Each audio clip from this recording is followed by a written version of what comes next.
Hey guys, I'm Brent. I'm Lila, and you can find us on the web at www.braintrustlive.com. That's right. That's the Got it website. right that time BrainTrustLive.com. after some attempts to say brain trust that didn't work out well. Oh man. And we are here with, I think, one of the most exciting news weeks of what has already been a really packed month. Listen, That's not I a know. year. I was about to say year. It's been 31 days. I know. And you know what? We're doing this entire podcast with all of that excitement, and I don't even think that we're talking like at all about theme week. No, I know. Theme week came and went without much of a thrill because there was so much else going on. Yeah, it took a total backseat to everything else. Yeah, which is not surprising. That's what Infrastructure Week always did. So like here we are.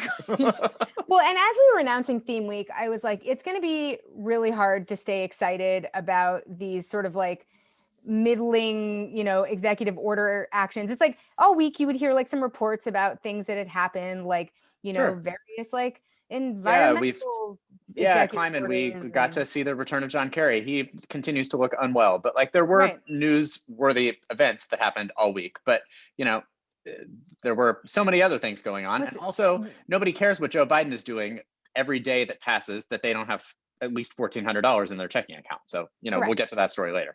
Exactly. Yeah, it's hard to care what John Kerry is trying to tell us at a news conference when people can't eat. It's been hard to care about what he's been saying for quite a while, I would argue, which is why I always felt it was an interesting thing for Joe Biden to feature him so prominently as a surrogate.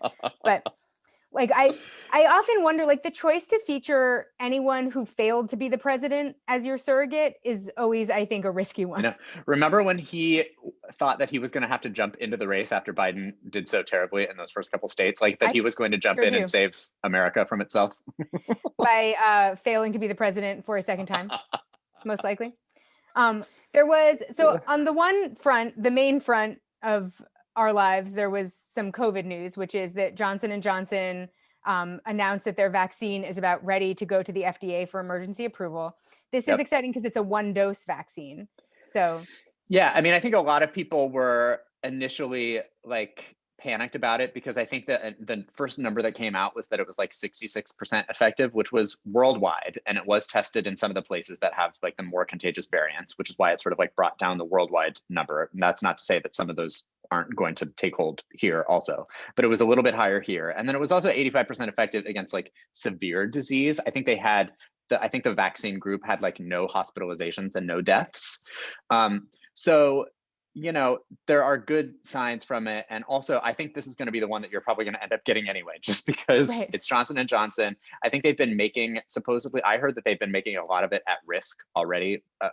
Just they're a giant corporation, unlike, Moderna, which was the other one that was in Operation Warp Speed. I mean, nobody even really knows whether they are going to be able to produce the amounts of vaccine that have been ordered at this point anyway. But, and it also only needs refrigeration. It doesn't need, the crazy deep freeze. So it's going to be easy to ship. It's going to be easy to have on hand. It's going to, it's not going to expire in the ways that you've heard all these stories about sort of like, these or freezers breaking down. I think there was something in like Seattle this week where like a freezer broke and they literally like put out like something on social media and they were like, by the way, come get a vaccine because they're going to go to waste. And so they there like was a snowstorm in Oregon like 3 also where they or did something the same like thing. that. Yeah. So you're not going to have that with this. So I think that there's a lot of good things about this, even though I think a lot of people who sort of didn't dive deeper were sort of initially like, I don't want that one, Yeah. Well, I think also, I mean, for one thing, it only requires one dose.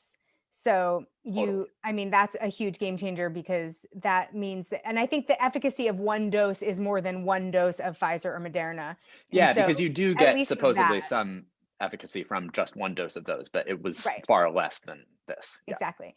So, and also it's like the kind of thing too, where like, just get the first one you can. And then if you get another one down the line, then do that. Like, like with the flu shot, it's you'll get multiple shots at getting this. Well, and that's the thing that I think people forget, that 66% effective is higher than the flu shot. Exactly. So, the flu shot doesn't necessarily keep you from getting the flu. It keeps enough people from getting the flu so that our healthcare system is not overrun with people getting the flu. right? Correct. So like that's really all. And that is actually, I heard an interview with I think the CEO or somebody high up at Johnson and Johnson, and they were like, that's what we were actually tasked with doing. Like Right. the reason that this is less effective is because they, I think, were the company that was specifically tasked with being able to mass produce something that was going to be easy to give to people, that was hopefully going to be one dose. So like it's not surprise, nobody in the know was really surprised that that was the efficacy, because I think everybody was expecting it to be lower. And 66%, especially mixed with the other ones that are higher, is high enough that if you get enough people to take it year on year, then you'll be fine. Yeah. Yeah. And I mean, I feel like also, an important thing to keep in mind, and there's been some talk about this in the papers recently, is that what we need to make sure that there are enough doses of these vaccines that poor countries can also access them, because that's where a lot of the variants that are going to challenge our immunity in the future are going to come from, is places where they couldn't afford to get the vaccine because rich countries are hoarding them right now. And Totally. it's an unexpected problem with a vaccine that you didn't release any kind of like open source information for? No. This is why I think in an emergency like this, you don't allow companies to keep patents on these things. You publicly finance the research so that you don't have to make money off of it later. That's just my argument. But because we pursued it in the market realm, rich countries can afford to order huge amounts of these vaccines because of them having the money to do that. And poor countries are having a hard time sourcing them. And that's going to only screw all of us over later. So For sure. having more companies in the mix, having a 1-dose vaccine, having a vaccine that's transportable, like all of these are at least helpful in terms of making the vaccine ultimately more accessible to more people, which is important if we, want to eventually leave our homes. Yeah. And then there was also a story about a Democratic representative who recently tested positive for COVID, even though he's had the vaccine. So I would just note, especially to all of the boomers out there who are getting the vaccine, who we had such a hard time getting to follow the rules at the beginning of this crisis. The vaccine doesn't make it so that you can't give other people COVID. It prevents and you that's from the thing getting that we serious have already disease. the vaccine is giving you, this is another one where I feel like I think people are sort of like, it doesn't work. And it's like, no, it was the way that this vaccine works, if you've been paying any attention, is that it gives you the antibodies to be able to fight it when you get it. So the idea is that you just don't get it in a way that is going to kill you when you may or may not get it. So like what we should be following here with this story is to see whether he gets sick or not. I would assume that he doesn't, and then we can safely say that, well, that was correct. But yes, you're absolutely right. It's, you can't get the vaccine and then just like, go out and start, doing whatever it is that you've been wanting to do, for like what everyone in Los Angeles is doing right now. I just drove down Melrose and like the entire planet is eating outside, and there were 500 people trying to get into the freaking flea market on the corner of Melrose and Fairfax. And I'm like,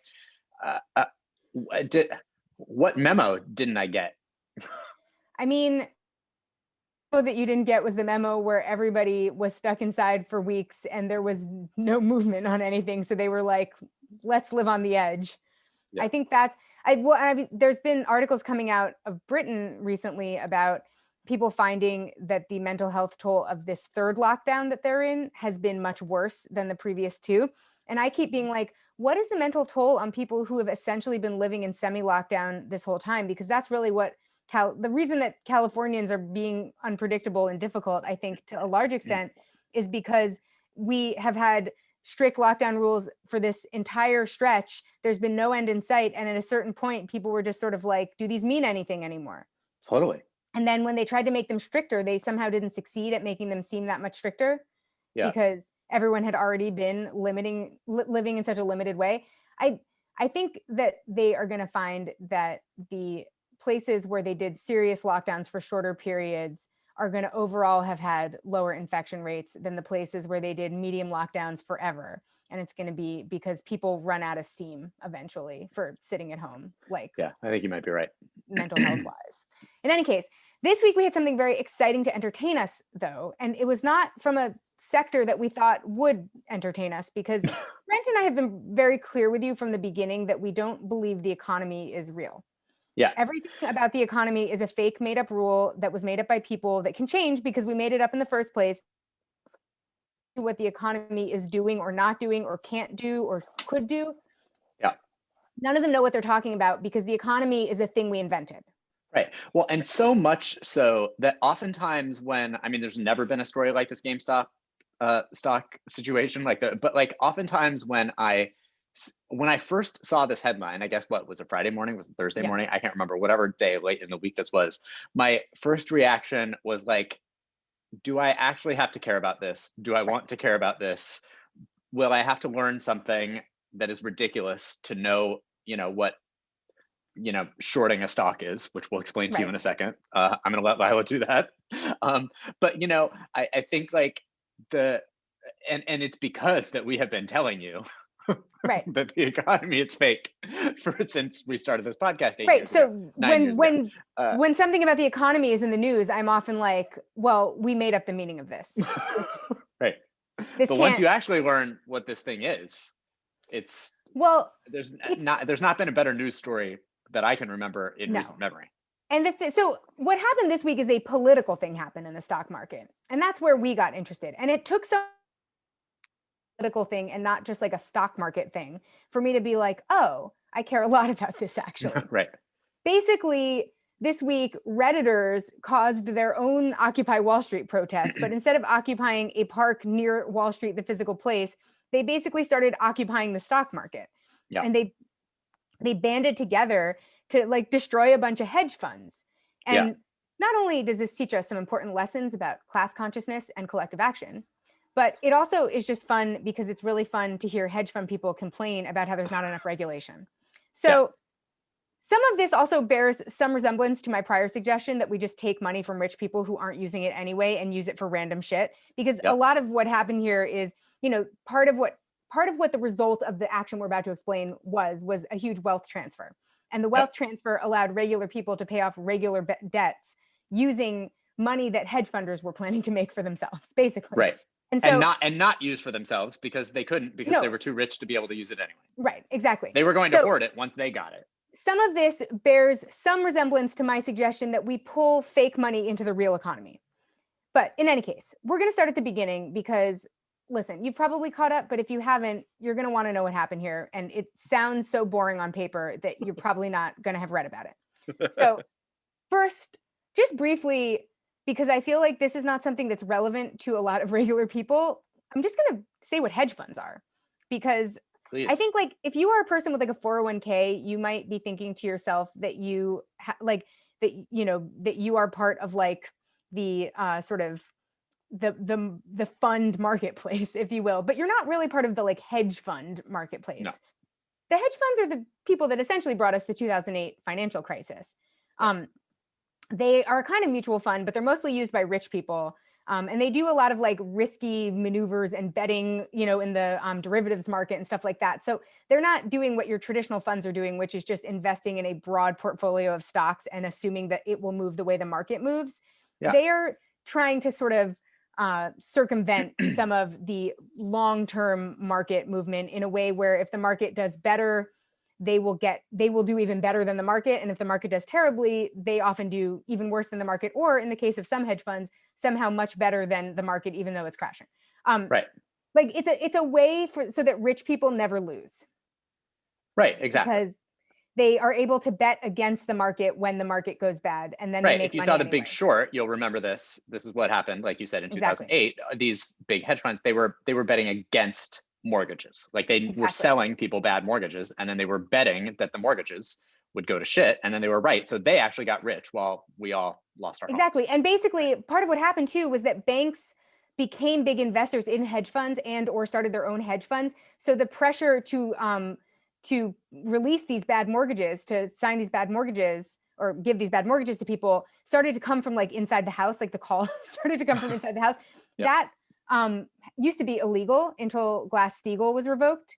So yet another time that Glass-Steagall's revocation screwed us over. But so hedge funds acting in a predatory manner without caring about the effect on the quote unquote real economy, sort of like what their jam is. And that is why we don't care about them.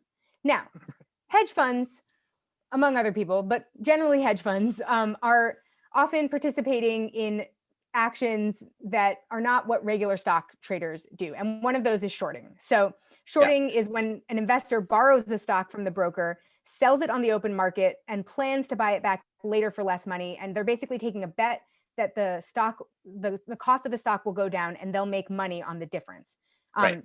And it took someone using a retail analogy for me to understand what this was, even though I understood it when I just explained it now using words having to do with the stock market. But this is an analogy I stole from my mother, who stole it from somebody else.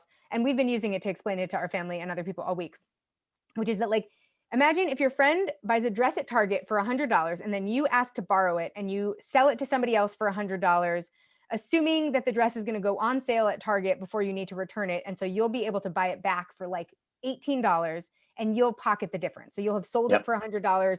It'll only cost you $18 the next time you need it. And you'll have pocketed, I don't know why I used $18 because now I have to do this, what, $82 difference.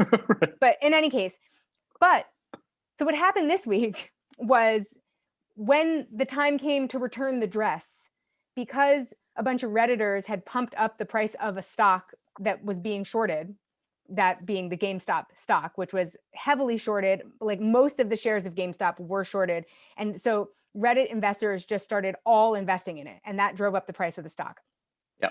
So when it came time to return the dress was at Target still, but it was $300 instead of $18. So suddenly, like, these hedge funds that were betting that the GameStop stocks would decrease in value over the course of their, borrowing it, were suddenly on the hook for like billions of dollars, because the stock not only shot up, but it shot up by an amount that like something like 1,600% or something like that. Yeah, exactly.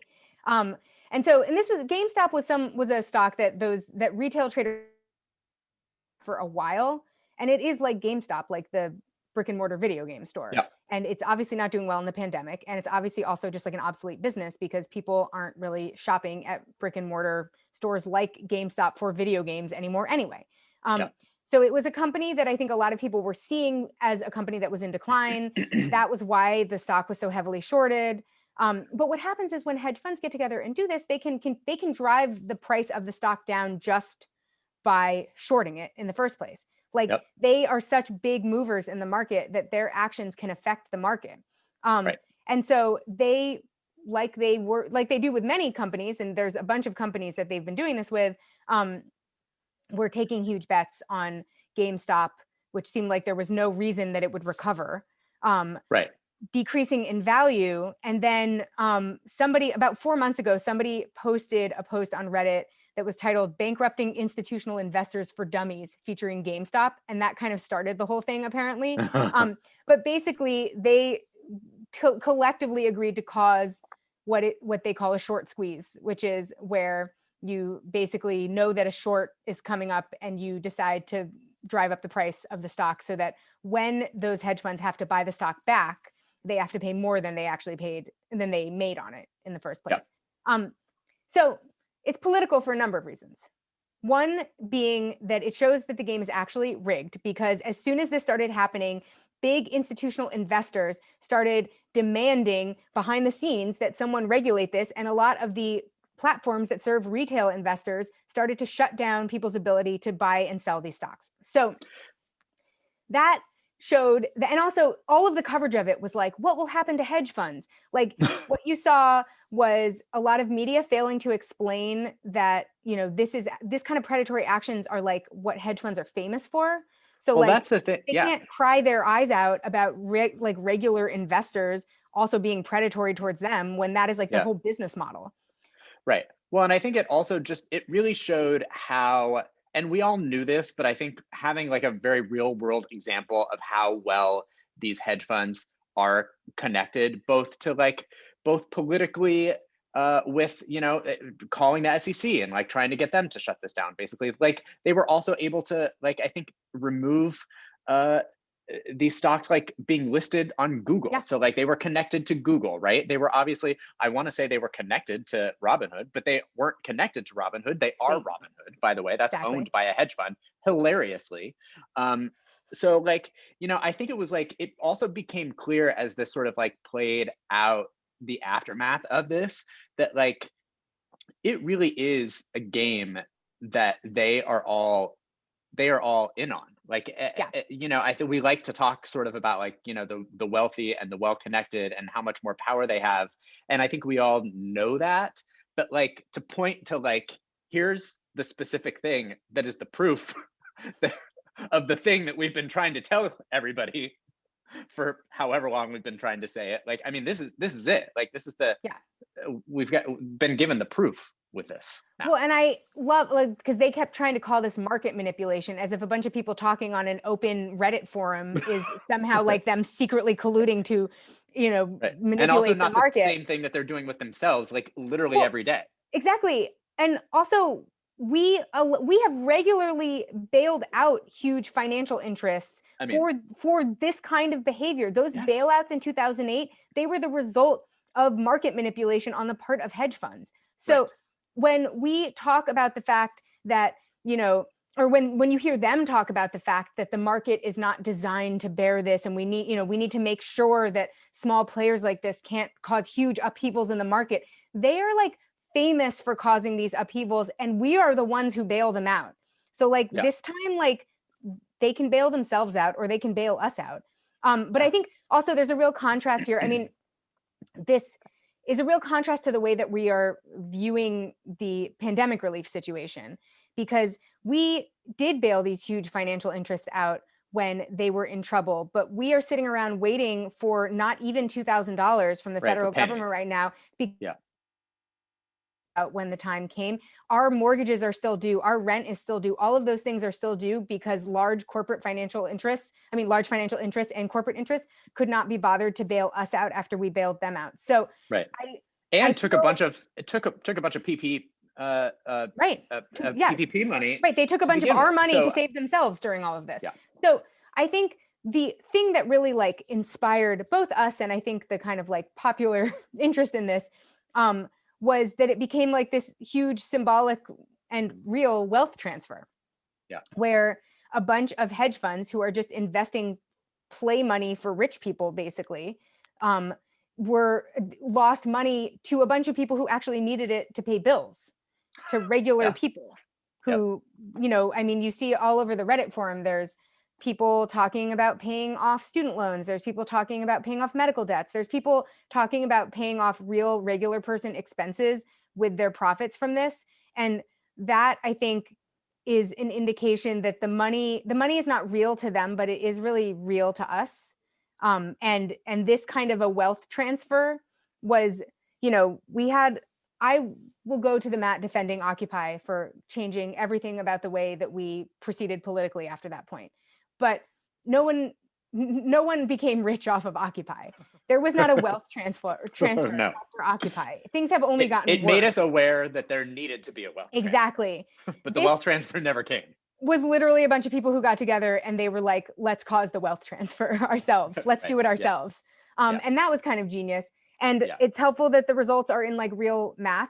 So it's not like vague political slogans. It's not ideology. It's not, it sort of picked up where I think Occupy left off in some regards. And listen, an imperfect movement to be sure, because Redditors, I mean, the Reddit forum that this came out of is filled with horrific misogyny. It's filled with homophobia. It's like not, it's a bunch of gamers who are doing what gamers do. But it also said to me like that there is, I think, an interest in and an investment in learning about and participating in acts of class consciousness in sectors of the country that you don't think of as traditionally like overtly political. Right. If a bunch of Redditors who are mostly gamers decided that they could act collectively to make a statement about, income inequality, essentially, then like that says to me that there is a broad swath of the country that is actually interested in this kind of thing, that may not have the tools to, do it this way, but that we should, as Democrats, be finding political allies in smarter places by being smarter ourselves. Now, we're going to spend the rest of this podcast saying how we're not smart, or Democrats aren't smart. So, don't worry, we're going to fuck it up. But I mean, this was a sign that interest in righting some of those wrongs of inequality exists in like a lot of places. It doesn't just exist among like AOC and friends. Right. Which I think was nice. And you guys, Yes, it's going to agreed. continue because there are other companies that are now being traded like GameStop. There's AMC, there's BlackBerry, there's even Tootsie Roll, which I was Exciting. horrified to find on the list of companies that they're shorting. Because first of all, how is Tootsie Roll is not making more or less money than they've ever made. I wouldn't think so. It's been around forever. It's just like It's a been penny around candy, forever. basically. Like They sell lots of kinds of candy that you buy and don't realize are made by Tootsie Roll. Junior mints are made by Tootsie Roll. Andy's mints are made by Tootsie Roll. All the best mints are made by Tootsie Roll. But so like there's not like Tootsie Roll is not like the Gap and lost their brick and mortar locations. They're just selling the amount of candy that you sell in a year. So like I don't know why they're being shorted anyway. And I don't know. why wouldn't you just invest in Tootsie Roll because it's been around forever and it seems like a That's stable basically company like that having will a never go mutual away. fund investing in Tootsie Roll. Right. So I've been really shocked to hear about that. That appalled me. Yeah. I'm gonna buy like $1 million worth of Tootsie Roll stock and call it my 401k. Yeah, I mean, you might as well. It's probably at this point stabler than your 401k because it might get pumped up by a bunch of Redditors. Oh man. The other thing that happened this week is that the app sort of at the forefront of this retail trading revolution turned out to be also at the forefront of the problems with being owned by rich investors revolution. Yeah. Because Robinhood, which is hilariously named Robinhood and was participating in a very Robinhood-esque act until Thursday, was the app that got the most shit for shutting down trading. Right, exactly. GameStop and a few other things too, I think on BlackBerry as well. And then they finally got pressured by Thursday afternoon to again, because there are already class action suits being filed against them. And the guy, their owner who went on TV trying to explain why they had shut down trading was like not able to find any allies anywhere in the television universe. So like I turned on the TV and like Chris Cuomo was like grilling him. And then I went to like another network and it was like somebody else, like Rachel Maddow or somebody was like grilling him. Like everywhere that I turned, he was on TV and anchors for networks that had been pumping up how sad hedge funds were for days were like grilling him because it was like a moment where we all saw the stark hypocrisy in clear terms, including Ted Cruz and AOC. So it was a complicated time for everyone. But basically, boy, AOC really let him have it though, didn't she? She sure did. She's not trying to work with Ted Cruz, you guys. No. And I get it. Not until he apologizes for trying to have her murdered. Yeah, you can't be trying to murder people and then being like, let's work together on securities. Like, fuck off. In any case, Robinhood is, I think, an interesting app anyway, because they are really largely responsible for the fact that a lot of no-fee trading is now allowed on a lot of different apps. So they were the first to do commission-free trading, and then a lot of bigger apps followed suit. So like some of the revolution in day trading. Yeah, some of the huge, like even I think Charles Schwab has like Schwab Fidelity has like free. So there's Robinhood had sort of been like this big boon to like retail investors when it was introduced because it made stock trading accessible, and it's gotten a lot of flack over the years because it also makes it addictive. It's like gambling, basically. Sure. It's like you can gamble on the stock market in your spare time. But the way that they make money has to do with who they route these trades through. So there are, like the brokers that they route these trades through. They all make money on like the price differences between when they buy and sell. So the way they make money is still sort of like market based, which is why they can do it with no fee. And so they rely on volume. So this was in some ways really great for Robinhood because there was a lot of volume on Robinhood. Just wasn't good for the hedge fund that basically owns them. But that it wasn't good for the hedge fund that basically owns them. So what happened was this hedge fund, Melvin Capital Management, lost like a huge amount of money on this deal. Billions of dollars. And Melvin Capital is one of the companies that I think either invests in or is invested in the hedge fund Citadel, or if it doesn't, is invested in Citadel Securities is one of the companies that manages the trades for Robinhood. So they have a contract with Robinhood. Citadel, the hedge fund, is owned by the same person as Citadel, is the trading arm. And Melvin Capital is an investor in Citadel. Got it. So the one of the companies that makes like a huge amount of money off of their arrangement with Robinhood lost a bunch of money. Lost a ton of money in the process of all of this. Yeah. And so people were pointing that out. Robinhood claimed that it had to restrict the buying because of some regulation that they couldn't seem to find or identify clearly. So seemed like they should have identified it before. Right. They were like, sourcing we have to it have as the reason 10 times the deposit requirements of the week earlier or something. And everyone was like, that's a made up rule that you made up. You can't, what are you talking about? So in any case, Robinhood finally opened back up their the trading. And hilariously, there was a lot of consternation about individual traders or about institutional funds or big hedge funds going broke and needing advice like to stop eating their avocado toast and those were so good. Yeah. Also, TikTok has really been doing the people's work on this front. The people's work, yeah. And individual traders started taking out billboards to troll the hedge funds as well. So there's like a billboard right now in Times Square just to troll hedge funds. So good. I feel like one thing that is nice about all of this is it gave everyone something to do with their measly $600 stimulus check that was just a troll. And maybe they make a lot of money on it, but also they get the joy of knowing that they gave a middle finger to the people who are telling them that they can only have $600. Exactly. Because this, I feel like, it requires some told to like keep the stock so that they retain their value. And obviously there's an incentive to sell because the stock price has gone so high that you can make a lot of money off of it right now. But there is like this sort of dedicated group of people that are just holding on it just to be a pain.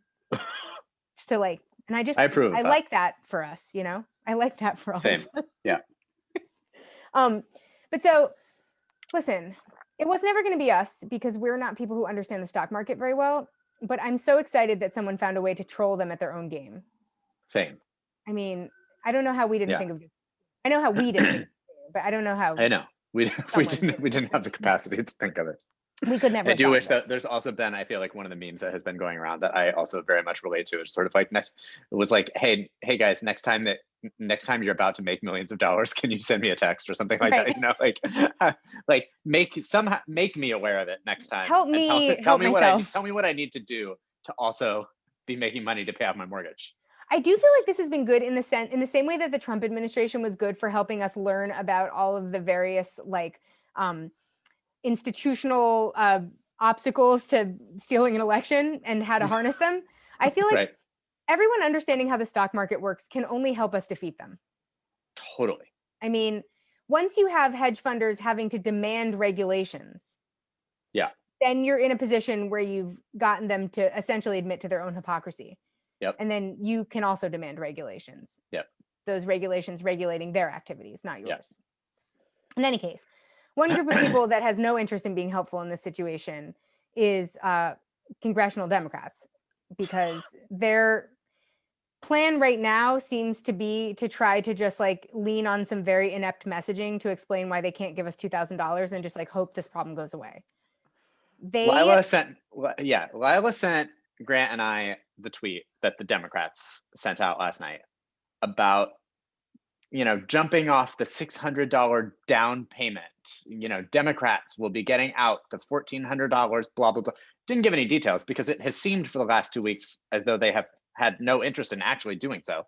But anyway, the down payment idea per the $600 previously is told you so dumb. I don't know.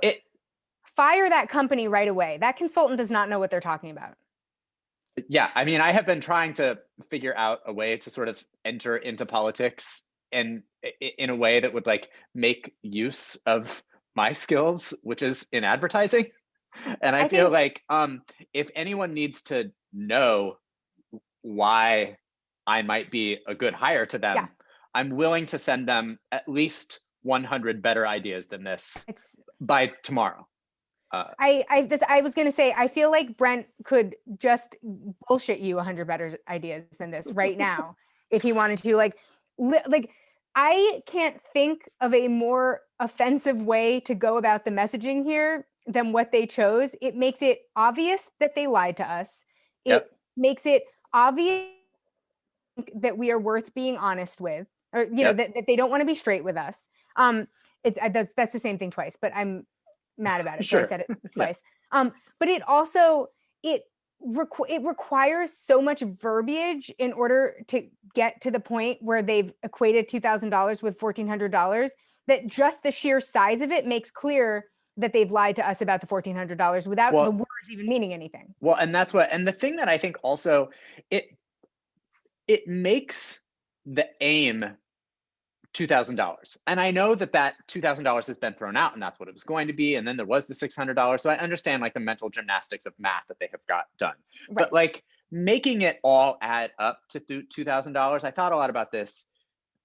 I think gives the impression that everyone just has like $2,000, a $2,000 bill that they need to pay. Right. Right. And what really is the case is not that they have a $2,000 bill to pay. It's that they're fucking starving. It's that their family is starving. It's that they haven't worked in 10 months. It's that they have not paid their mortgage or their rent in 10 months. It's that they have not, any of it, like Right. $2,000. They don't have a car anymore. Their kid's not in school. Is Yeah. still measly. So Well, like the idea that like you think that like just making sure that at bare minimum everyone has $2,000 when you've only sent them fucking pennies for the last year. Well, we're coming up on a year, right? Like $1,200 check early, and then just now this recent $600. Like just send out $2,000 more dollars. You know what? The other thing that like drives me bonkers about this, sorry, no, go ahead. is that the direct payments are the cheapest part Yes. of all of these bills. Yes. So like the difference between $1,400 and $2,000 adding into Nothing. this overall bill of $1.9 trillion is nickels. Additionally, because of the way they've framed this, they make it sound like they're looking for the cheapest way to only technically fulfill a promise that they made to us during the election. Correct. Which makes them look like assholes. Yep. Because they went around saying $2,000 to everyone during the election, including during the Georgia election when I already had my $600. But I heard them say $2,000 to people in that Georgia race. And Yep. now it's like it's like a lawyer went back and was like, well, how do we technically fulfill the promise of $2,000 without giving anyone $2,000? When it's just like, you made up money. Just give them the $2,000.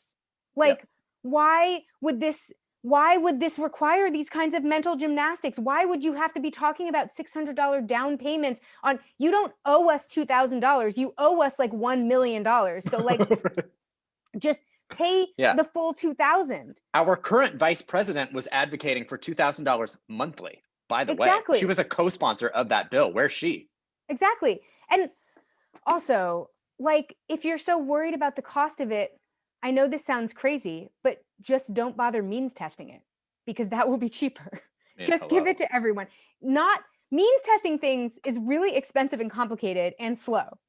If they were just like, let's write a check for $2,000 right now to every single person in America, that would be way cheaper than half of the bullshit that they are suggesting in their proposal, a lot of which is important stuff, but like they're having to like come up with all of these complicated ways to means test all of the help they're planning to give in other parts of the bill. And like, it's really cheap to not means test things. It's cheaper than means testing them. So just don't bother coming up with a way to only have technically given us $2,000. Just give everyone $2,000, and then you have fulfilled your promise. And when people are like, what have Democrats ever done for me? Someone won't have to be like, well, they lied to you about $2,000, but they did give you $1,400. But also, I guess Donald Trump also wanted to give you a full $2,000. So it was really like, they don't have to go through a whole thing. They can just be like, thing. The Democrats gave me $2,000. Right. Well, that's the thing. You know, I just, I'm going to have another rant about this very subject in just a second, but I mean, the $2,000, you can look back over this entire election cycle, and you can you could make a case that direct payments have been the very thing that have shaped where we are politically right now, because Yeah. we have polling to back up the idea that a lot of people voted specifically for Donald Trump because they got a check with his name on it. that's right. And as crazy as that sounds, there's proof that We made happened from exit fun of polls from him the for election, right? on it, but The- that was smart. Totally. There Makes is sense. also proof that many people did not vote for their Democratic congressperson because they thought in the final weeks of the election that Nancy Pelosi was playing games with the direct payments because she didn't Mhm. want to give Mitch McConnell a win. Now, we can fight about the validity of that because the Democrats had passed Right. 100 different bills. So like, I'm not necessarily like putting that on Nancy Pelosi, but the perception that was the perception, right? Yeah. So again, Democrats' losses in the House due specifically to not being able to get direct payments out. Then, as you just mentioned, you go to Georgia, you've got John Ossoff on camera saying, I'm going to have you $2,000 next week. Raphael Warnock ran a specific television ad based on the $2,000. They are so mad that they supposedly is reporting that the two of them together called Joe Biden last week. I mean, this So- is so the quickest way to get them in trouble with their constituents Right. without them even having to have taken any votes. Right. So I think all of those points just bring me to the bigger point that this is the easiest win that I can think of in recent memory that the Democrats have ever had. If Right. they literally put out a clean bill for 1,400, for 2,000, for 1,200, for 1 million, it would pass because we know the votes are there, right? Yeah. I mean, we know the Republican votes are there in the Senate and we have the House. Right. It's like they are looking a massive, massive, massive victory in the face and looking the other way. And punching it. Yeah.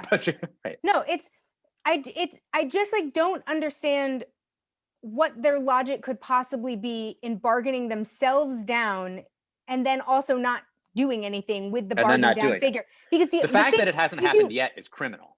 Criminal, and you do $1,400 because the Republicans made you to get their votes or something. You blame the 14. You say we want to get representatives, and they made us do 14. But this $2,000 that you could have had came from us. You do not let them own. Currently, the only people that have given anyone $600 or $1,200 is a bunch of fucking Republican assholes. Correct. And the only person who was promising to deliver us $2,000 was Donald fucking Trump. Yep. So I want to hear that not only Donald Trump wasn't competent enough to get us the $2,000. I want to hear that the Democrats are, like I don't want to hear that they can't figure out how to pass a $2,000 bill because they it would pass want tomorrow. To preemptively work with Republicans who haven't asked them for anything yet. Like Correct. it's mind-boggling. It's also, look, I hate to say this, but this is what we voted for with Joe Biden. This is what we were getting, is somebody who would take a strong position and bargain us down to the middle from it. This is why we didn't like him before. Yeah, this is a game to him, right? Like trying to get this $1.9 trillion bill passed in some way with Republican votes. He's fine with doing that if it's half that price, because that will have been an exciting couple of weeks of bargaining for him. That's right. Joe Biden does not understand the political imperative he's under right now. Yeah, he's tried to sell out. I mean, pretty soon he'll be offering to, cut Social Security to pay for it. I mean, this is a man who enjoys doing this, right? Yeah. So like the idea that, and I understand to a degree that the reason that he doesn't want to pass a clean bill is because he wants to keep that in this bill, because that will make this bill what will be enticing for maybe some Republicans to vote for. But I got news for him. They ain't gonna vote for it. That's not it.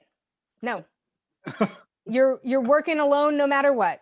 And if you pass a clean bill, then you get personal credit for this great thing everyone loves, and you gain leverage from that. You don't lose. That's what I was going to say. Then you have more political capital because the entirety of the country thinks that you're the greatest person ever to live. Yes, It's like the amount of not just stupidity, but also just like confusion about the moment we're Stubbornness also, I think. stubbornness. Yeah. And just like, I think they are so obsessed with seeming like they are going to be fair to the Republicans at a time where Yeah. the Republicans have not earned that trust. No. Like, I think, Brent has a big rant about this planned later, but as I was reading his notes for it, the thing that he wrote that really struck me was that there is a difference between having unity with Republicans and having unity with the American people. If the American people want something, then who the fuck cares about Republicans? Yeah, I mean, if 90% of people would prefer to have $1,400 checks, then like fuck Don't Susan take fault Collins. Susan Collins You about don't it. need unity with Susan Collins. No, no. And this, I mean, the Democrats are a party that tries to lose. So this is a surefire way to do that. And that's why they've elected to take this strategy. Yeah. But there are people in your party who have to run again in 2 years, you guys. Yeah, including, by the way, Warnock. Exactly. He's not trying to have this be a broken promise that everyone throws back in his face till the end of Yep. time. Yep. I mean, it's the level of stupidity is just staggering. And also, Ugh. I say, if you are worried that some of the idiots in your own party, like Kristen Sinema and Joe Manchin, are not going to vote for this bill, put it up in front of them. Because the problem that they're having is that they have to vote for this bill. They Totally. don't want to vote for this bill because their various donor interests don't want them to. I know. But their constituents need them to. So Right. don't let Joe Manchin be the villain. If you need to create a villain here, if that's what needs to happen, like let him walk into that role, but don't make Yeah. yourselves the villains to protect Joe Manchin. No, exactly. I mean, Oof, fuck that guy. like, That was the fuck that one guy. thing that I actually liked that the White House did this week was they put Kamala Harris on local news in West Virginia and Arizona. And I don't know if that will actually move the ball because I don't know, especially in West Virginia, whether people care about what Kamala Harris has to say, but it apparently pissed Joe Manchin off. So I Which is feel good like enough. if we're doing anything to piss Joe Manchin off, then we're probably doing the right thing. That's right. Yeah, I play some hardball, but also play it openly. Like maybe, I don't know, maybe Biden thinks he has lots of great secret plans as a brilliant political mind or something. But like in this moment, we need you to play this hardball openly so that the American people know that you're fighting for them. Yeah, Right now, it seems like you're lying to them. it does. And also, they are starving, so they don't have time for your games. Yeah. But and one thing that you should not do is give one single breath of airspace to this $600 billion proposal that is being brought to you by 10 Republican senators who can all literally just go to hell. I Well, mean, because they're well, I'll let you say what we were talking about this before the podcast, and you brought up a good point about why they are even doing this themselves. yes, they are doing this themselves because these are 10 moderate / see themselves as reasonable Republicans who do have to vote for some kind of aid for their constituents right now. Yes. They are in a bind because they have to vote for something. And if you put your bill in front of them and they vote no, they're not going to have happy constituents. So Right. you actually hold all the cards here. They are Yes. doing this and trying to be like, don't you want it to be bipartisan because they need you, but you Right. don't need them. You Right. can just be like, I don't care if it's bipartisan, go to hell. And they Right. will have to vote for your bill. Yes. What you should tell them when they come knocking with their $600 billion proposal that they have is to tell them to come back when they have a real proposal. Yeah.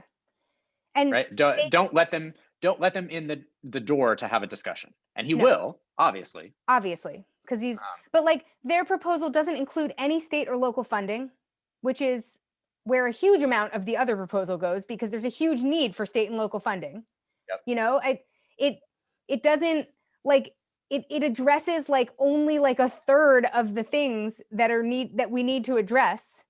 Right. Well, and it also is ridiculous because like it does have $160 billion for like vaccines, testing, treatment, and personal protective equipment and stuff. But like the idea that these Republicans have not put together that at least certainly part of this was Donald Trump's like complete incompetence of where we are with the vaccine. Like literally, they didn't know where they'd sent it and how many they'd sent and who they'd sent it to and when they'd done it and how many they had left. Like that's on them.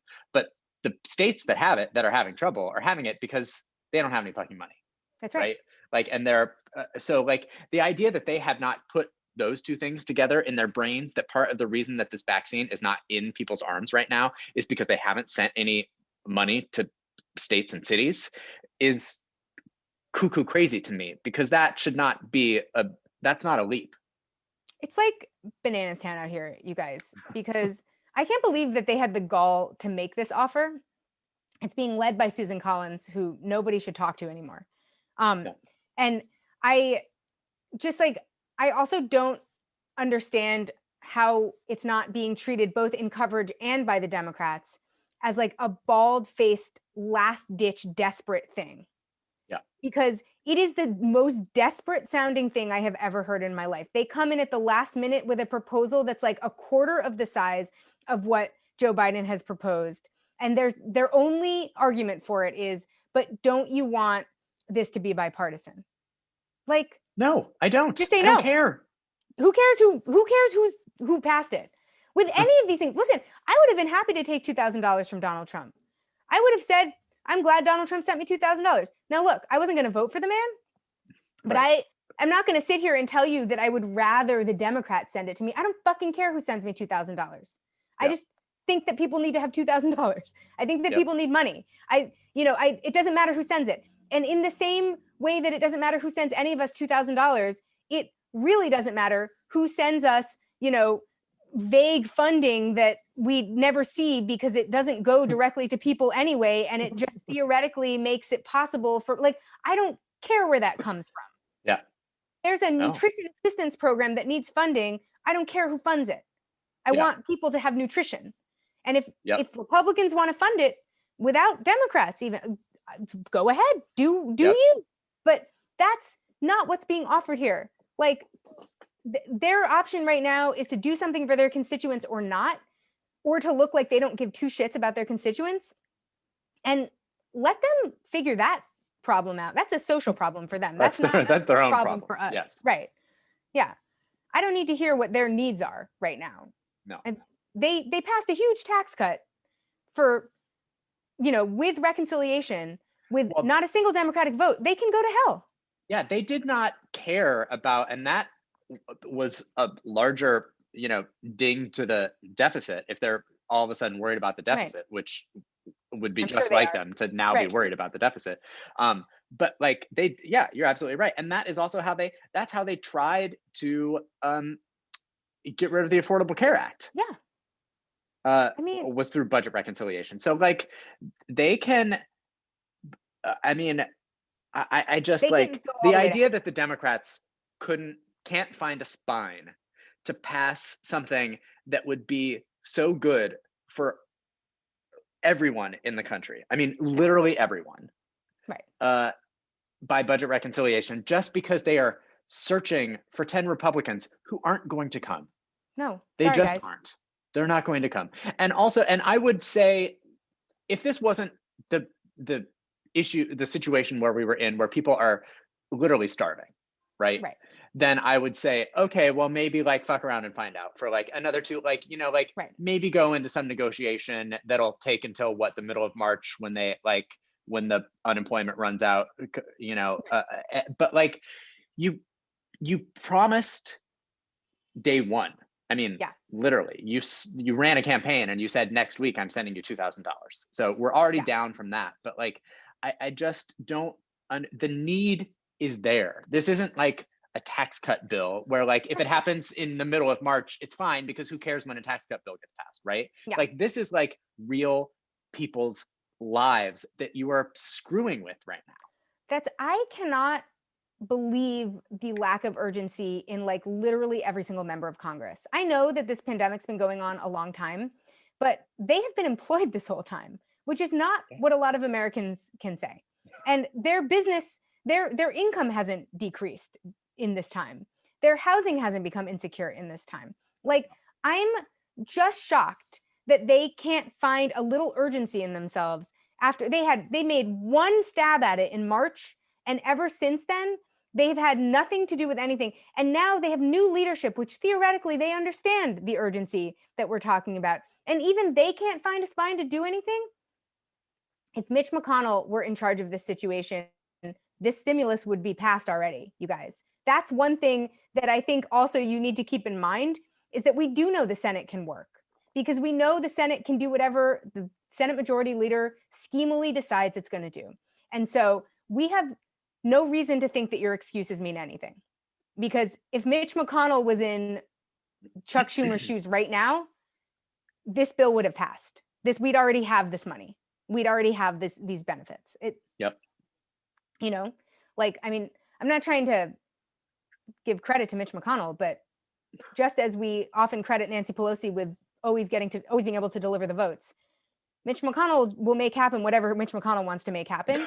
Why aren't we thinking that way right now? Yeah, I know. Yeah. Anyway, Bernie Sanders is thinking that way. Thank God. He's the only thinker currently in the Senate, apparently. Yeah. We're even mad at Liz Warren this week because she was kind of wishy-washy on supporting the Redditors. So everyone got mad at her. And I was like, well, that sounds like her. But Bernie Sanders is saying that he thinks there are enough Democratic votes to pass this COVID relief package through reconciliation. Which is interesting because they would need all of them. So I know. I think that Bernie, like us, knows that Joe Manchin doesn't actually have a choice here. Right. He's not gonna vote no, certainly on, and they can't pass that entire 1.9 trillion. I don't think. I think that there's only it wouldn't actually. I think if they did it through reconciliation, like get to that price tag. But like, yeah, I agree with you. But there's a lot of this they could do that way. Yeah, and I don't think that he would be. I mean, he is in a leadership position with the party. I know he's at issue with, or at odds with them quite some time. But I don't think he would be on television saying that he thinks that he has the votes for something if he didn't think that he had the votes for something. No. So my guess is that Joe Manchin is probably wanting to have it be bipartisan, but would probably also begrudgingly vote to get some people some help. That's exactly what's happened here. The reason we're talking about this at all is because Joe Manchin is trying to use the leverage of this has to be bipartisan for me to vote for it. And the secret that we can all know in our heads that Bernie Sanders knows is that he doesn't actually have a choice. Right.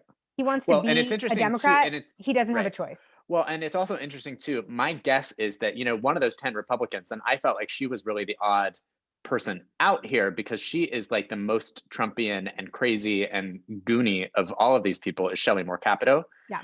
Also from West Virginia. And my guess is, knowing what I know about West Virginia, is that they probably could use the help maybe just about as much as any of the other 50 states. So because I thought it was really curious that she was one of those 10, because she's not a moderate. But I think the people of West Virginia are desperate right now, which makes Joe Manchin all the more apt to vote for something if it ended up in front of him being forced to vote on it. That's why I keep, I don't know to the world, put some of these things up for a vote. Make them go on the record as no votes on these things. Shelley Moore Capito doesn't want to have to go on the record as a no vote. No. Any more than Joe Manchin does. No. Now, she might do it because she's crazy, but Joe Manchin certainly doesn't have that leverage that she does he doesn't belong to a crazy party like her. He doesn't have the same leverage she does to do that. Make these people go on the record. If we can't, I also hate this idea of us only bringing bills up for a vote that are going to pass. Because I want to see these people have to go on the record for some of this stuff. If I'm not getting help in the middle of a huge crisis, I want to know not just who supported me getting help, but also who was willing to torpedo the whole thing. Yep. Because I think what you would find, and the reason I keep saying don't even listen to these 10 Republicans, they need you more than you need them, is because I don't think they can afford to be no votes on these things. Yeah, they can't. Nope. They have to have them pass. So if it would be, they might be able to negotiate who among them can be a no vote on it, of course, but they don't have the ability to not have this bill pass. Yep. So use that to your advantage. Yep. No one's using their heads. No, think like a scheming asshole. Yes. You're in politics. You did it. Right. Shouldn't be hard. Join the lizard people. Just get in there.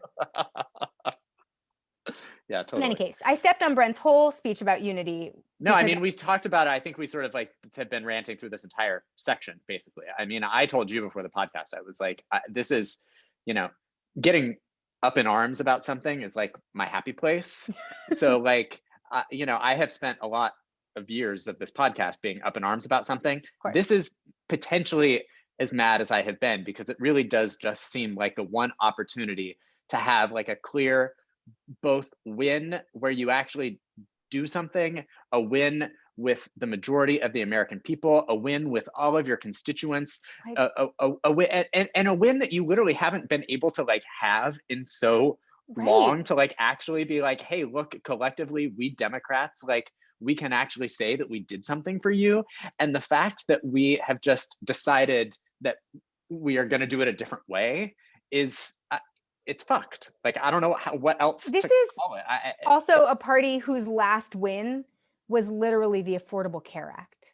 That's how That's true. long it's been since they've had a big win. Yeah, it It is. was the And we gave Affordable half of Care that Act. away too. And So that we was a negotiated amongst half-ass. ourselves there also. Exactly. We Yeah. negotiated with the Ben Nelsons of our life for that, just as we're negotiating with the Joe Manchins here. Like, Right. And look where it got us. it got us to Donald Trump, Right. It got us to Esquire. Donald Trump and it also got us to be 2021 and everybody still is fucked on their healthcare. That's right. Um, I'm by the way, referencing a story that is coming up later. I'm going to be calling Donald Trump Esquire from now on. So I oh, I just like that. hope that everyone is prepared for that. In any case, Democrats, there's actually no excuse. Just like No excuse. do your shit. No one has time for any of this bullshit Move on. right now. The pandemic is happening. People in California aren't going to get their vaccines for like 6 more months. People in New York go every day thinking that it's probably the day they're going to run out. Just get something done here. Yeah. No one has time for your bullshit.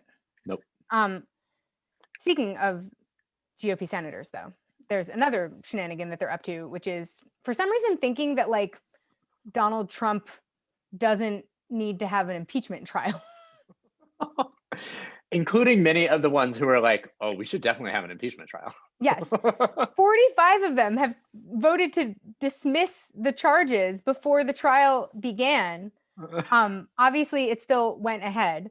And obviously also, well, I have a theory about this, which is that this was just like their last ditch attempt because they know that they can't not vote for his, to convict him. I think a lot of them would like the problem to just go away so it never comes up. And they're going to use everything, they're going to say, oh, we can't convict him while he's not in office, even though they are the reason that we're trying him while he's not in office. They're going to say, oh, this is so unfair because they're going to have reasons that aren't real reasons. Yeah. But at the end of the day, just like I know that we have Susan Collins over a barrel, I think we have a lot of Republicans over a barrel with this impeachment trial if we would only make them hear the evidence. I do too. And that is exactly, you hit the nail on the head. That is exactly why they don't want to have this trial. And there have been a lot of reports this week about what the Democrats' arguments are going to look like. Supposedly, they are putting together some very sort of like deeply upsetting, videos that they are intending to play here. This impeachment trial is going to look a lot different than the last impeachment trial, and we know that because the issues are different. But like, I think that the Republicans know that this impeachment trial, not just for Donald Trump, but for all of them, is not going to play well for them at all, because so many of them are all wrapped up in this just because of how they went along for the entire ride of the 4 years of the Trump presidency, which is ultimately what led to what he's being charged with right now in this impeachment trial. So like, that was self-serving for them. I think you might actually get more votes for the conviction once the trial actually happens. Yeah. I just think they desperately do not want this trial to be blasted on every television in America because it is going to be bad for them. Yeah. And it is going to make them complicit in all the stuff that they were trying to kind of pretend they were above. The Susan Yep. Collins of the world can't actually be associated with this kind of stuff, which is why she was one of the 5 GOP votes to move it forward. But I mean, some of these people just can't actually afford to be associated with this stuff. That's especially the case, I think, in either, the districts of the people who were the most to blame, the Ted Cruzes and Josh Hawleys of the world, because their communities are going to be organizing like mad to get rid of them. And there's not going to be the same institutional support that there was to get them elected from this crazy wing of the party, because their local newspapers don't even want them in there. They're not going to get any favorable coverage. There's going to be people in there trying to get them out long before they can afford to think about campaigning. So some of these people do not want their association with this blasted all over the news. A lot of them also just like don't want to have to relive all the times that they had to put their foot in their mouth on TV in order to, twist in circles trying to defend Donald Trump, and they are going to have to. So I feel like if I were the media, which I'm not, so whatever, I would stop reporting about what an uphill battle it is and just stick to the facts of what's going on, because it's not that I don't think it's an uphill battle. I just don't think that the 55 senators that voted for the trial to go ahead is indicative of who is suddenly over a barrel once the details are in the hands of the American people. I don't think so either. And this, I think the other thing that sets this apart, because of the way that I think that it will be tried, and just the way that reliving all of those moments in this trial, I think is going to then make it very hard for, the first impeachment trial, we knew how they were going to vote. And no matter how the Democrats presented the evidence, it was confusing enough for the American people to not have, I just think that it's going to be so hard for some of these guys to like sit through an impeachment trial where they watch clips of the president telling people to storm the Capitol, coupled with clips of people storming the Capitol, and knowing that people died, and knowing that people were injured, and law enforcement dying. All these guys, knowing they themselves ran for all their of these lives. Guys are, Blue Lives Matter people. I think it's just going to be, a different vote for them than the first impeachment trial, because it's just not gonna, they could get away with voting no on that first impeachment trial. And look, most of them will probably vote no on this trial, but I think there's going to be more repercussions for them for voting no on this impeachment than voting no in the first impeachment. Well, I think this time they are actually caught between a rock and a hard place. Yeah. The last time explaining what Donald Trump was on trial for was so complicated that unless you'd been watching MSNBC and knew and could parrot the words that they had been saying, you like couldn't describe it to people. Yeah. This is a much more straightforward series of events that impacted all of them personally. And not only that, really freaked out a lot of their constituents. I think especially now that those Q people realized that the plan was no plan and Donald Trump didn't actually rise to defend them, and all the stuff that was supposed to happen after this didn't happen. The way that their constituents react to this information is going to be a little different than it was at the time. Even their crazy constituents. And it's going to be, there's just going to be less of an opportunity to filter out the direct connections here than there would have been, because there's not going to be people trying to cover it the same way, and also they should be scared, because there will be a moment where if Fox News is like, it will be better for us if we decide we're against the rioters, then Fox News will come for all these people, because Fox News does not care. And so there's like a moment, I think, where they are in a moment where some of these media brands are going to have to change the way they do business because of the decimation of Q. And we don't really know how they're going to do that. So this is a very unpredictable time to be in right-wing circles, because the right-wing media is in upheaval right now. Totally.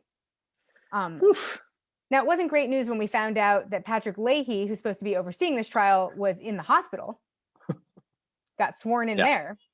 Right after he went to the hospital, literally right after he got sworn in. By the way, they all had to, they had to be sworn in with, they all had their own individual pens. Yes, for COVID COVID, reasons. because they had to. They love to have ceremonial pens in Congress. So I feel like this is a dream come true for them. They can give away the pens to everyone. Yeah. Here's another fact. We talked last week about how we love to drop some facts on you that people have been shocked about lately, like the Diet Coke button. Here's something that you can tell all your friends about that they will probably be shocked. Patrick Leahy has been in 5 Batman movies. That's right. He's like the world's biggest Batman. Yeah, just Patrick loves to make an appearance in a Batman movie. The old man who was sworn in at the hospital. Also, huge Batman fan. Star of Batman. Star of the Batman franchise. Mm-hmm. It's wild in there, you guys. Every single one of these people in Congress who's like 80 years old was once a teenager. And more so than that was once 12 years old. I mean, it just boggles the mind. It does, indeed. Guys, I was excited about the idea that maybe Trump could just represent himself in this impeachment trial because, obviously that would be what would be ratings gold and would have all of America and the world glued to their televisions. But then he went like an idiot and hired a legal team. Yeah, right? with Lindsey Graham. Helped him find a bunch of lawyers. All the time. Go ahead. Oh, Lindsey Graham's always trying to ruin our fun. I know. He helped find a bunch of lawyers, almost the entire team was from South Carolina. And now they have all quit. All 5 of them. Gone. Because Donald Trump refused to let them argue their argument that they were going to try, which is that it's not constitutional to try this, and instead wanted them to relitigate the election fraud issue. Right. By the way, it should be telling to everyone that their plan was to fight against the constitutionality as opposed to whether he did or didn't incite the riot at the Capitol. I know. I was thinking that too as I was reading about why they quit. And I was like, oh. They're not even going to try and say that he didn't incite that. They're just going to say that he can't be impeached because he's not president any longer. And if I were the Democrats and that was their argument, my response would be, then let's also remove Mitch McConnell because we asked you to try this at the time and you refused. We had the opportunity to try this and you refused. And if you said that we had to do it in the next term, you were the one who said that. Yep. If that's the case, then maybe it's Mitch McConnell that has to be removed. I don't know. Maybe he violated the law. Yeah. If that's the law, if he wouldn't allow them to do their constitutional duty. Right. But also Trump, I mean, not a smart man, obviously, but why would he even be obviously his lawyer's plan is better. It's crazy that they're not going to try and say that he didn't incite a riot at the Capitol, a coup at the Capitol. But obviously, that's because we know he did. A better plan would be to say it's unconstitutional as opposed to relitigating election fraud, because election fraud literally does not have anything to do with the charge that he's being with the crime that he's being charged with for impeachment. Well, I think this really goes to show, and I think that because of this, we might get our dream of seeing him defend himself, that this is all theater for him. Yeah, he just wants to be able to go on television and talk about election conspiracy because he hasn't been able to do it on Twitter for the last month. Right. He wants us to know that he was robbed. Yeah. So, I mean, if what it takes is him defending himself at a Senate impeachment trial that is inevitably going to make everyone look like a fool, then I say, let's do it for the ratings, you guys. I'm with him. Let's do it for the ratings. Yeah. It's also hilarious to me that his lawyers didn't assume that that's what Trump would be wanting to do when they took, had they not been watching the news for the last 2 months, is always underestimating him. I know. He'll take our legal advice. That everyone we're smart people. Yeah, exactly. We know things, as if he thinks that smart people know things. Yeah.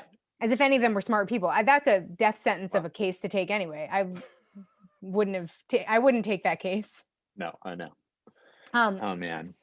Now, one thing that went viral this week that maybe you didn't get the full background on because it's not a real thing is Jewish space lasers.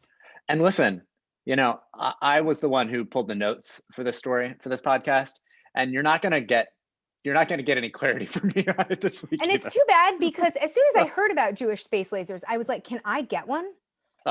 If I'm half Oh, Jewish, yeah, do I right? get half Yeah. a space Yeah, laser? do you have the right to Do I have a Jewish space laser? the law of the return where like if you know are half Jewish, you can still go and become an Israeli citizen or whatever it is. Do Yeah. I get a full space laser for being half Jewish just because I'm somewhat Jewish, or do you have to be 100% Jewish, or does your mother have to be Jewish and you don't get a Jewish space laser at all if your father's Jewish? I want a space laser, you guys, and it Obviously. sounds like my quickest ticket is playing the Jewish card. So I'm interested in finding out more about that if you have any information. I was a Yeah. little distraught to find out that Jewish space lasers were actually the invention of Marjorie Taylor Greene, who's a known liar, because that made it seem like maybe they're not available to anyone because Or potentially don't exist at all. or potentially don't exist at all. Yeah. Yeah, and So she I seems to think read that they're causing wildfires. I read her post about this. Mhm. And by read, I mean I looked and saw some keywords that looked like they might be important. But it's like one of those things where, like, you know, some conspiracy theories, you literally you just can't. I mean, to a degree, it was we were just talking about and this is not a conspiracy theory, but sometimes like just attempting to explain a conspiracy theory to someone, or just like something that has like so many layers of insanity, Right. is just becomes impossible at a certain point. And that is what I feel like my takeaway from reading her post about Yeah. space lasers was, because she claims that it was Jewish space lasers that started the California wildfires in 2018. And it has something to do with the head of PG&E and their CEO being a part of the Rothschild Firm or whatever. Incorporated, which is a global investment firm that is always a boogeyman to conspiracy Rothschild theorists that really are freaks them out. freaks them out. But they have PG&E has some sort of relationship with this company who makes like space solar generators, and they all wanted like they were trying to stop this high-speed rail project from going through. So that's why they use the lasers to start the fires. I don't even know if that's right. I think it's like vaguely right enough, but ultimately it doesn't really matter because like it's made up anyway. So like whether I explained it to you in a way that was the same way that Marjorie Taylor Greene attempted to explain it to the public is mostly irrelevant because it's hogwash. It's one of the many anti-Semitic and or otherwise racist conspiracy theories that she has come up with in the last few years. Well, that's the thing. I think it's an inventive one.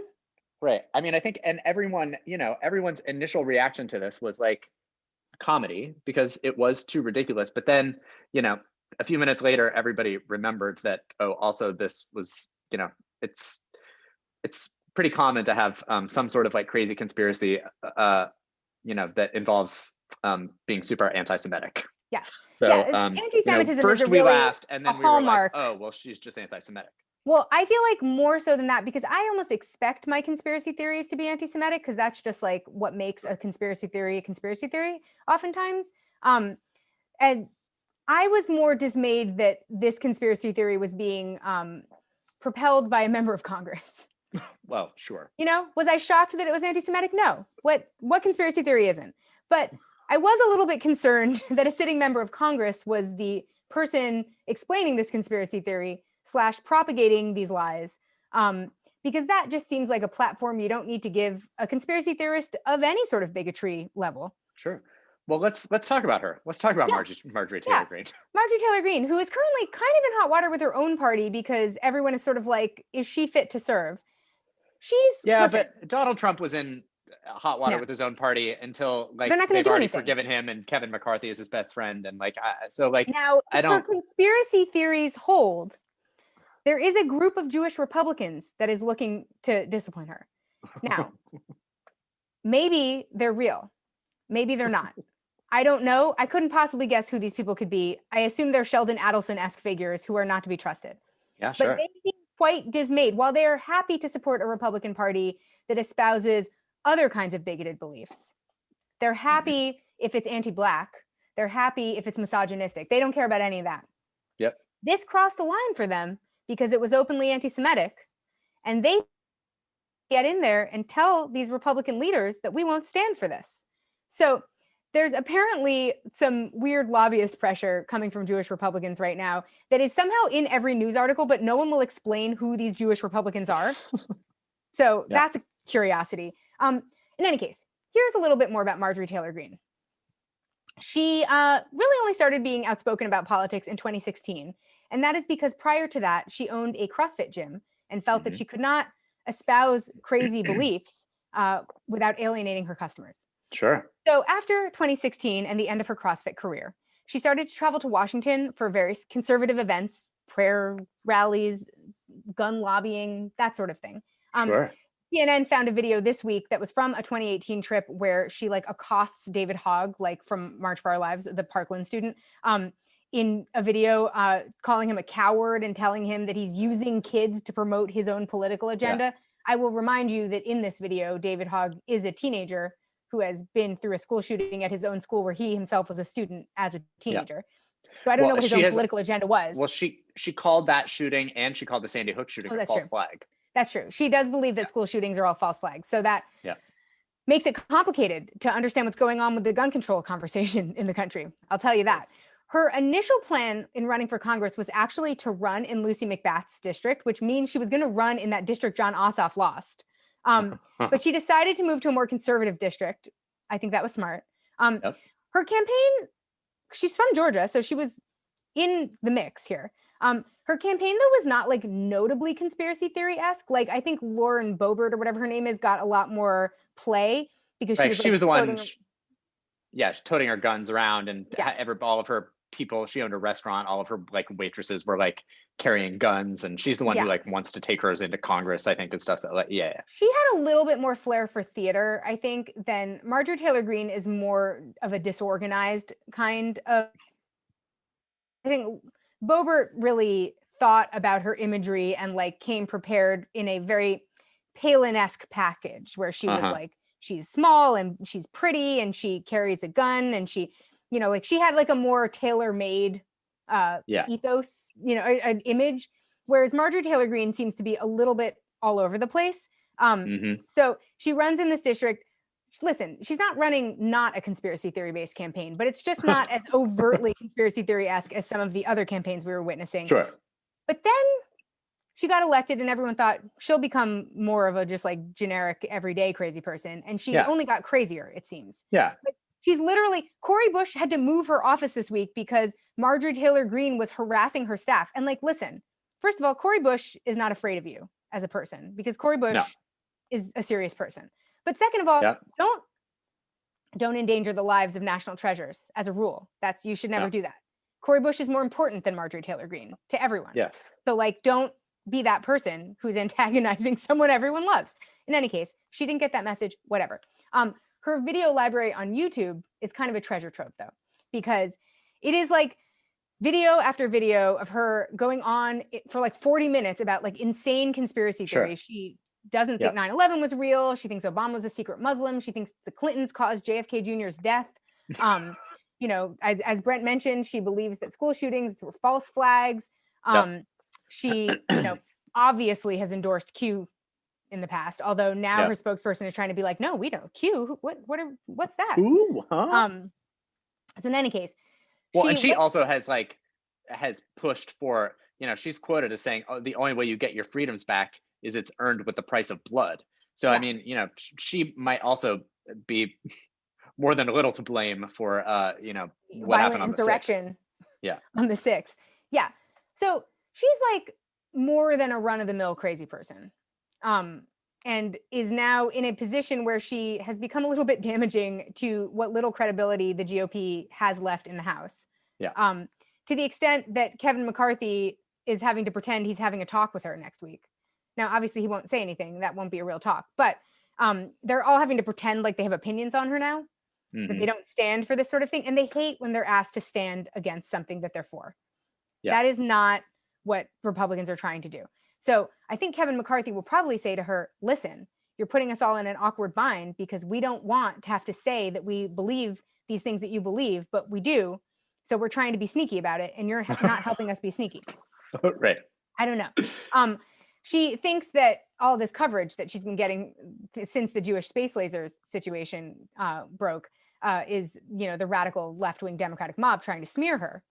Yeah. But she did note in a video that she released, Questions from the Times, that she is profiting off of all this notoriety, not just politically, but also getting donations. She's profiting financially as well. Oh, I'm sure. From this notoriety. So I think it should go without saying that you shouldn't donate to Marjorie Taylor Greene, but also like make sure that the people in your life aren't either. Make sure that she is not profiting monetarily off of this notoriety at the very least, as the very least you can do.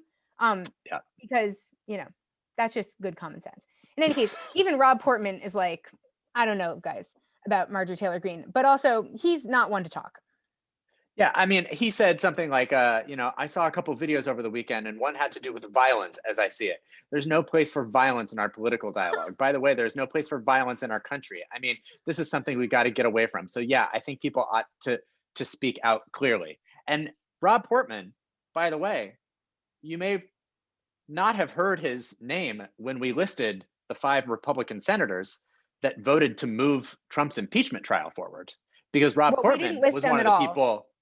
What's that? We didn't list them at all, but you. Oh, I thought we did. Them, I so thought don't we worry said the about 5 it. people's names. He was not Collins, one of them. Romney, Murkowski, Ben Sass, and one other obvious person that I forgot. What's the name from Pennsylvania? What's his name? Yeah, Toomey. There you go, Toomey. Yeah. Rob Portman, a man who is very concerned about violence, but also wants to make sure that there is not an impeachment trial for Donald Trump, who did the exact same fucking thing. That's right. So find a mirror, Rob Portman. He's not been offered one in the Senate chambers. I think that's a lot common of them problem afflicting members there. Right. Not enough mirrors in the Senate. They need more mirrors in the Senate. They need more mirrors there. Mirrored, maybe a whole wall of mirrors. They can all stand together and look at themselves. Yeah. And then they would remind that if they had mirrors, they would, I think, be more likely to stop running for re-election at the age of 80, because they might realize that they're like 1 billion years old and they're not. Also spend too much time preening. Well, they do that anyway. Probably, yeah. I mean, that's one person who we know would spend a lot of time in front of the mirror in a way that you wouldn't want him to, because it would be because he was preening, is Chuck Schumer. That's correct. Chuck Schumer never met a camera or a mirror he didn't love. And I think this year, the real key to Democratic hearts and minds right now is to remember that Chuck Schumer has a race in 2022, and he does not want to be primaried, and he is not an idiot. He is seeing the writing on the wall in New York City. He is seeing how radical the local elections are going in his stronghold of New York City, and how where radical the people are. Where the people are. He's seeing how radical the congressional races are getting, and I mean radical in the good way. And he is trying to figure out, how do I keep afloat with this crowd? And so the idea that he had was to support canceling student loan. And listen, not a bad idea. Nope. Go on with it, But the problem that we're having is that Chuck Schumer, while being someone who is not in disagreement with Joe Biden about the amount too, because at one point Chuck Schumer even endorsed $50,000 and Joe Biden's in there with like $10,000, which no one cares about. But the problem that we're having is that Chuck Schumer actually is the key to a lot of policies getting passed that are currently not getting passed. And just tweeting about student loan debt is not going to give us all $2,000. So keep in mind that we don't have to let Chuck Schumer forget that we know he's up in 2 years. We can remind him every day of that. And the best way to remind him is to make sure that he knows that we will put someone up against him unless he votes for and puts up bills for the American people, us. So let's call his bluff on this student debt conversation. Or, look, I don't think that this will happen, but I think that it is important to mention that the other thing that would be acceptable, besides calling his bluff, is that if he actually did move on a lot of these issues and then became a true voice for them. We saw one, oh God, now his name is escaping me, from Massachusetts, who ran who had a Senate primary against Markey, had been no huge hero to the left in his Right. literal decades in the Senate, right? And there The were a House. lot of moderates who were sort of like, oh, well, the left will just take like, he's not even a leftist, but like he's just saying whatever it'll take to get elected. We'll take that. But Yeah. also, he has, ever since he did win that primary and got reelected, he has been actively thanking the left on Twitter. He has been taking up any single action that they want him to do. He's out there talking about the Green New Deal. He's out there talking about like literal, environmental justice. He's like best friends on Twitter with Cory Bush. I mean, like, so this is a man who like actually sort of like took a note. And yes, he needed it to win an election. So it was self-serving. But you know what? If somebody is going to try and pass the Green New Deal because it is self-serving to them, I fucking take it. Right? I don't care why they're trying to do it. That's the other thing. If Chuck Schumer wants to go that route, then that would also be acceptable. I don't believe that is the route that Chuck Schumer is willing to take. But if it is, we will have him. I will have Chuck Schumer on my team to pass some, priorities of the left. I would actually argue this self-interest is the only route Chuck Schumer can take as a politician. So I think our job is to convince him that it is in his self-interest to take that route, to take the Markey route. Because Chuck Schumer's not trying to take a route that's just for the good of everyone. That's not Chuck Schumer's method. So, he's trying to take the route that will win him this election in 2020. Right. So if Chuck Schumer wants to win his election, let's make sure Chuck Schumer knows what our asks are. And they have to be bigger than canceling student debt. But I do see that he's willing to play the game by seeing that he tweeted that. So that's a sign to us that he's willing to play.